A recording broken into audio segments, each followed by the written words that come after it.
Dr. Chibber for inviting me here. Thank you, Harsh. And I'd like to welcome all of you here this evening. Today happens to be the 11th of September, so I'd like to start by paying homage to all the people who died on this day and all the people who lost loved ones. We stand with them today in their memory.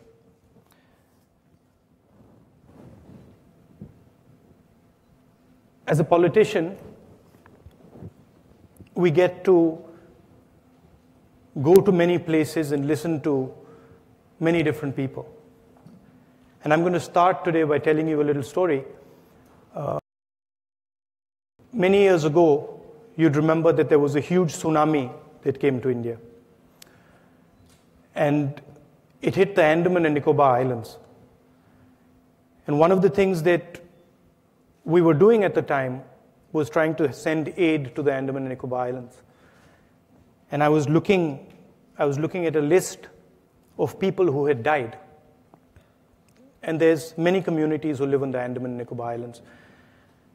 And I noticed in the list that there were absolutely no tribal people who had died.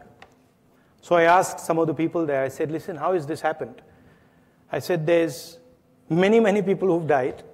There's lots of tribals living in Andaman and Nicobar, but I don't see a single tribal person who's died in this tsunami. What happened? So then one of the people there told me, they said, you know, Mr. Gandhi, when a tsunami comes, the sea goes out. And when the sea goes out, huge numbers of fish are left stranded. And he said the tribals, they knew that when a tsunami goes out, when the tsunami comes in, just prior to it, the sea goes out. Whereas the non-tribals didn't know this. And when the tsunami came, the sea went out, all the non-tribals ran to get the fish. And all the tribals ran into the hills. And some of the tribals told the non-tribals that don't go there. You're going to get killed. But they didn't listen. They ran into the sea. And that's why no tribals died. And as a liberal today, that's exactly how I feel. Everybody knows that something has gone very wrong in the system. And the right-wing politicians are saying, go there and pick up the fish. And people are sort of looking at the simple answers. They're looking at the simple answers, but you're not going to get a result from the simple answers. And one of the reasons I've come here, and this is a tremendous institution, but this institution believes in a liberal ideology. It believes in discussion. It believes in listening to people. It believes in conversations. And you have a tremendous history, and I respect that history. As you, Mr. Chibber, said, my great-grandfather came here and gave a speech. So I'd like to thank you very much for inviting me here. I'm going to speak for about 15-20 minutes, and then we're going to have a conversation. You can ask me all the questions you'd like. India is a massive country. It is also one of the world's most complex countries. Every time you think you've understood India, she will reveal something new to you. In fact, I would venture to say, anyone who thinks he understands India is a fool. According to most Western academics and intelligence agencies in the middle of the last century, India was supposed to fail. We are 29 states covering every religion in the world. We have 17 official languages and hundreds of different dialects. and a terrain that runs from the Himalayas all the way to the desert. Most of these experts didn't expect India to survive. They predicted it would fall apart, torn to pieces by its own diversity and contradictions. And yet somehow, as Indira Gandhi said when asked whether India leans left or right, India came out standing straight and tall. The idea of non-violence or ahimsa, as we call it in India, is what has allowed this huge mass of people to rise up together. Uniting India's religions, castes, and languages would simply be impossible without it. It is this idea that Mahatma Gandhi fashioned into a powerful but beautiful political weapon. The common conception in the West is that people have ideas. You all say, I have an idea. But there's an alternative way of looking at the world. The counterintuitive notion that instead of people having ideas, that ideas have people. So instead of I have an idea has me. This notion is the basis of ahimsa or non-violence as taught by Gandhi. If one accepts the notion that ideas capture people, then the only possible response to a person infected by a bad idea, any person, is love and compassion. The only action you can take against him is to try and rid him of the bad idea and replace it with a good one. Using violence against a person who is infected by a bad idea actually results in the idea spreading more aggressively, multiplying among the people who care for him and love him. This non-violent philosophy in action has traveled far beyond India. Non-violence is not inaction, Cesar Chavez said. It is not discussion. It is not for the timid and weak. Non-violence is hard work. It is this very idea, this beautiful struggle, that is viciously under attack in India today. But it is also the only idea on which humanity can survive the connectivity of the 21st century and come out unscathed stronger. The road traveled by India since independence has been difficult and filled with formidable obstacles. Our partition was the bloodiest migration in recorded history. At independence, most of our 400 million people were hungry. Yet the achievements of India have been significant. Increasing literacy, expanding healthcare, and raising life expectancy, all within a generation. Achieving self-sufficiency in food grains, averting famine, pushing huge advances in science and technology, even being a front-runner in the field of computer technology. When Mr. Rajiv Gandhi and my dear friend Sam Pitroda, who's sitting here, spoke about bringing the computer to India, there were voices that ridiculed them. In fact, a leader of the BJP who became prime minister later asked the question, what does India need computers for? Why do we need computers? Imagine that. When India built the IITs, the entire world, including many in India, were highly critical of the idea that a poor country should waste money on such technical institutions. They reacted to us with skepticism, wondering why a country like ours would need such institutions. Today, these IITs and other higher education institutions in India play a central role in Silicon Valley and the global progress of technology. And yet, look at us today. We are rightly proud. We have done that and more, lifting hundreds of millions of people out of poverty. For everything everyone says about India, there is no democratic country in human history, and I'll repeat that, there is no democratic country in human history that has raised as many people out of poverty as India has. It has never been done. And we have not done it with violence. We've not done it by killing people. We have done it peacefully together. For the first time in our history, India, if it is steered correctly and faithfully, has the opportunity to wipe out poverty.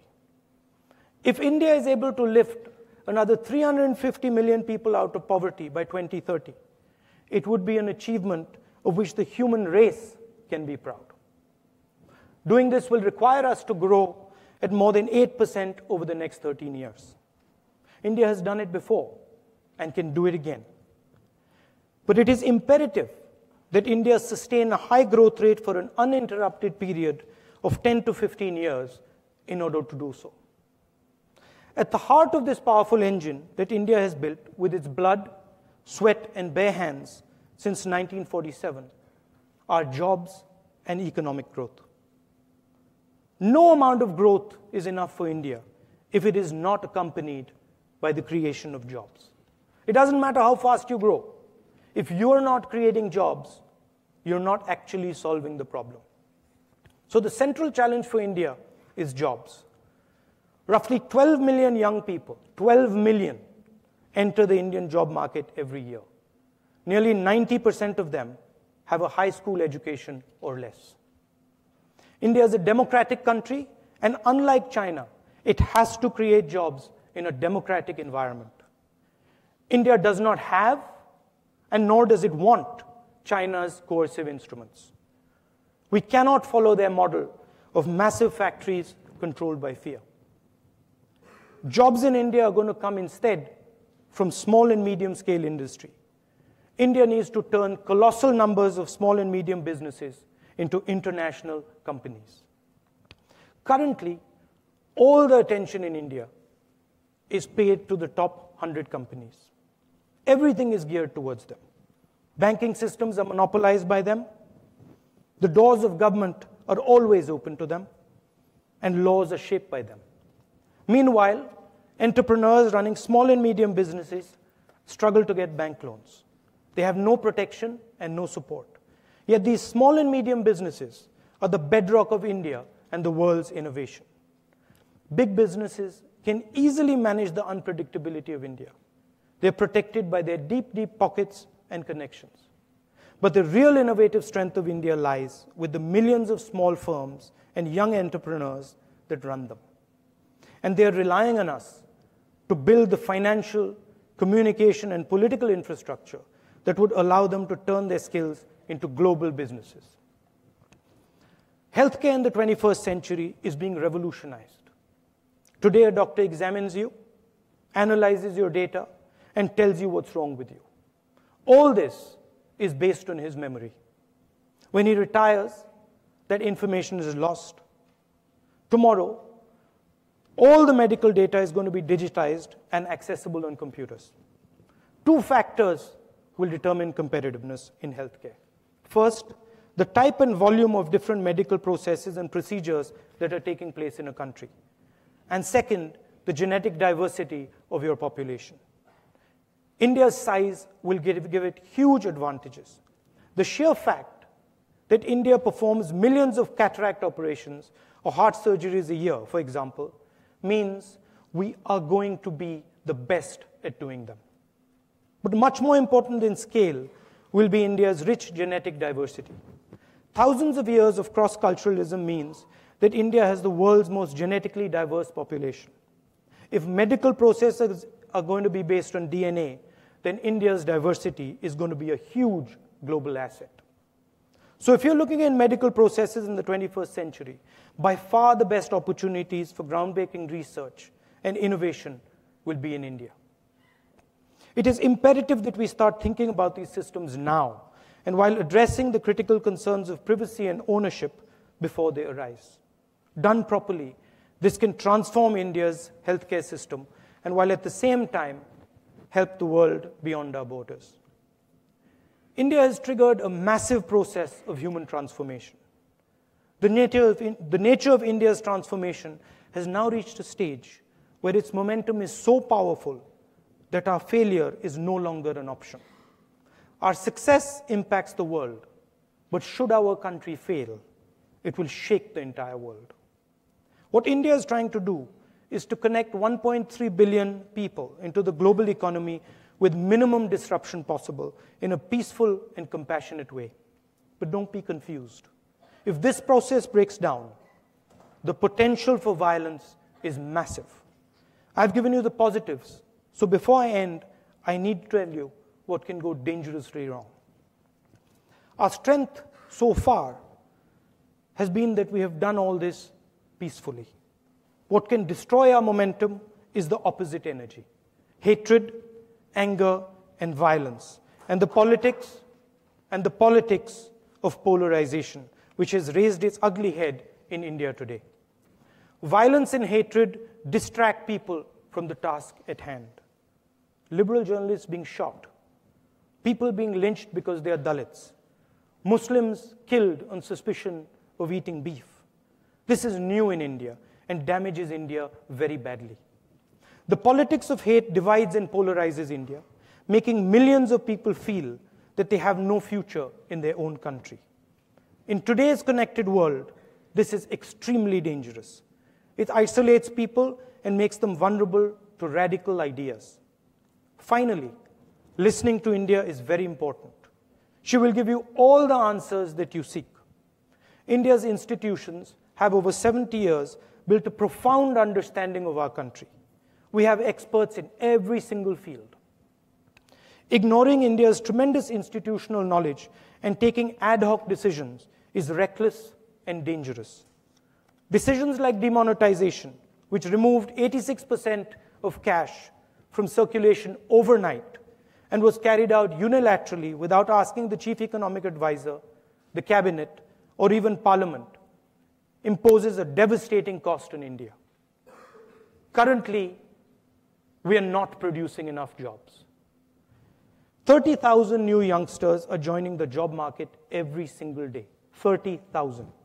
And yet, the government is only creating 500 jobs a day. And this does not include the massive pool of already unemployed youngsters. The decline in economic growth today is worrying and is leading to an upsurge of anger in the country. The government's economic policies, demonetization, and a hastily applied GST have caused tremendous damage. Millions of small businesses were simply wiped out as a result of demonetization. Farmers and manual laborers who use cash were hit extremely hard.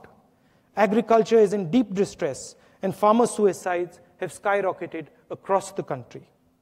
Demonetization, a completely self-inflicted wound, caused approximately 2% loss in India's GDP. India cannot afford to grow and create jobs at the current rate. If we continue at the current rate, if India cannot give the millions of people entering the job market employment, anger will increase, and it has the potential to derail what has been built so far. That will be catastrophic for India and the world beyond it. Thank you.